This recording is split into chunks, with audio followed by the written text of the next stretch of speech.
Les stars souffrant de troubles mentaux qui ont pris la parole publiquement ne sont pas nombreuses à avoir franchi ce pas.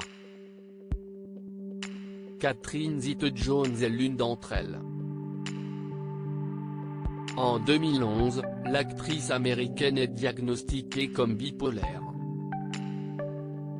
Elle rejoint alors un établissement spécialisé pour se faire soigner. Quelques mois plus tard, débarrassée de ses troubles, elle évoque dans une interview accordée au magazine InStyle, sa maladie. « Je ne suis pas le genre de personne à crier mes problèmes sur tous les toits, mais, puisque mes troubles bipolaires ont été rendus publics, j'espère que cela aidera d'autres personnes atteintes à prendre conscience que c'est parfaitement gérable.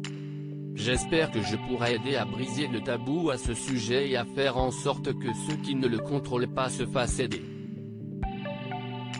Kanye West est, lui aussi, touché par la bipolarité.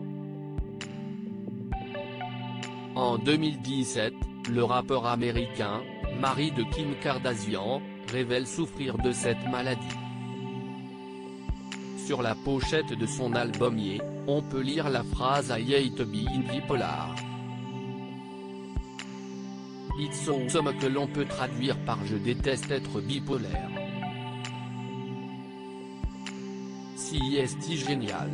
Avec cette phrase choc et ironique, celui qui a envisagé se présenter pour la prochaine élection présidentielle américaine a permis de briser, lui aussi, un tabou autour de cette maladie.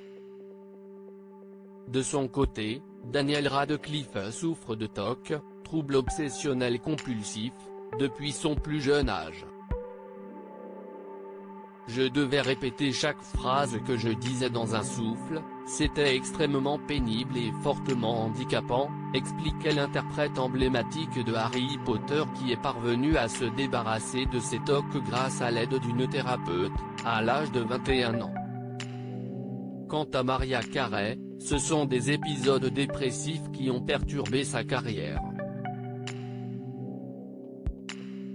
Je me sentais si seule et si triste, confiait la diva diagnostiquée également bipolaire au début des années 2000.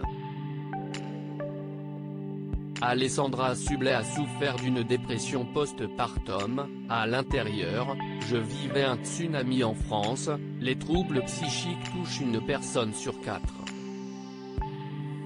Et les personnalités ne sont pas épargnées. En 2013, dans un livre, Alessandra Sublet se confiait, notamment, sur sa dépression post-partum.